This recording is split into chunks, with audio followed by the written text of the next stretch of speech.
بسم الله الرحمن الرحيم. الرحمن علم القرآن،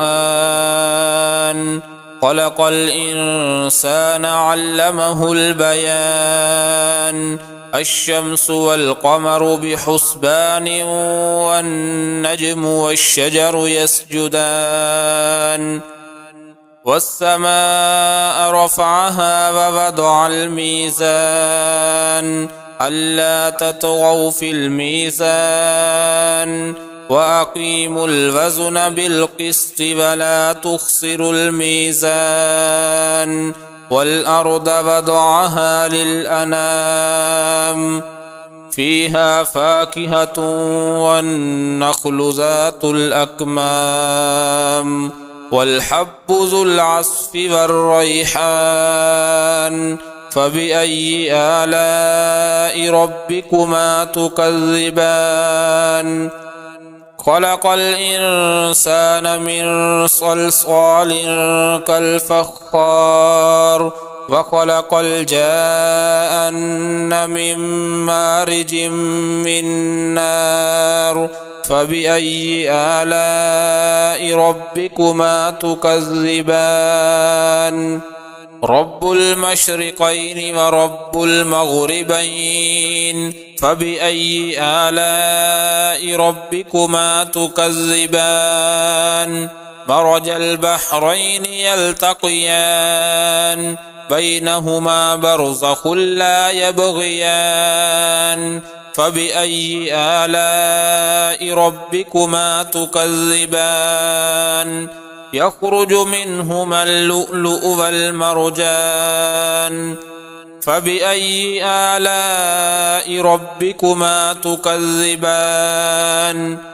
وله الجوار المنشآت في البحر كالأعلام. فبأي آلاء ربكما تكذبان؟ كل من عليها فان، ويبقى وجه ربك ذو الجلال والإكرام. فبأي آلاء ربكما تكذبان؟ يسأله من في السماوات والأرض، كل يوم هو في شأن.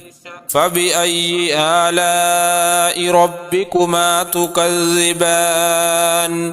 سنفرغ لكم أيها الثقلان. فبأي آلاء ربكما تكذبان؟ يا معشر الجن والإنس إن استطعتم أن تنفذوا من أقطار السماوات والأرض فانفذوا، لا تنفذون إلا بسلطان. فبأي آلاء ربكما تكذبان؟ يرسل عليكما شواظ من نار ونحاس فلا تنتصران. فبأي آلاء ربكما تكذبان؟ فإذا انشقت السماء فكانت وردة كالدهان. فبأي آلاء ربكما تكذبان؟ فيومئذ لا يسأل عن ذنبه إنس ولا جان. فبأي آلاء ربكما تكذبان؟ يعرف المجرمون بسيماهم فيؤخذ بالنواصي والأقدام. فبأي آلاء ربكما تكذبان؟ هذه جهنم التي يكذب بها المجرمون، يطوفون بينها وبين حميم آن. فبأي آلاء ربكما تكذبان؟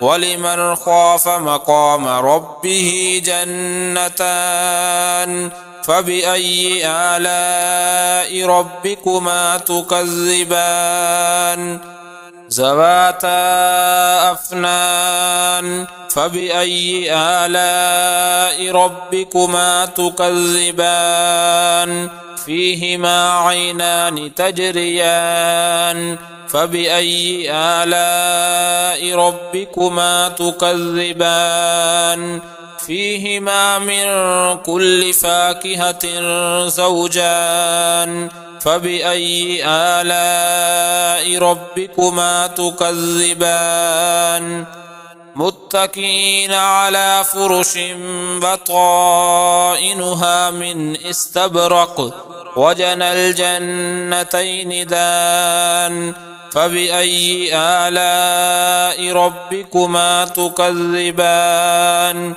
فيهن قاصرات الطرف لم يطمثهن إنس قبلهم ولا جان فبأي آلاء ربكما تكذبان كأنهن الياقوت والمرجان فبأي آلاء ربكما تكذبان هل جزاء الإحسان إلا الإحسان فبأي آلاء ربكما تكذبان ومن دونهما جنتان فبأي آلاء ربكما تكذبان مدهامتان فبأي آلاء ربكما تكذبان فيهما عينان نضاختان فبأي آلاء ربكما تكذبان فيهما فاكهة ونخل ورمان فبأي آلاء ربكما تكذبان فيهن خيرات حسان فبأي آلاء ربكما تكذبان حور مقصورات في الخيام فبأي آلاء ربكما تكذبان لم يطمثهن إنس قبلهم ولا جان فبأي آلاء ربكما تكذبان متكئين على رفرف خضر وعبقري حسان فبأي آلاء ربكما تكذبان تبارك اسم ربك ذي الجلال والإكرام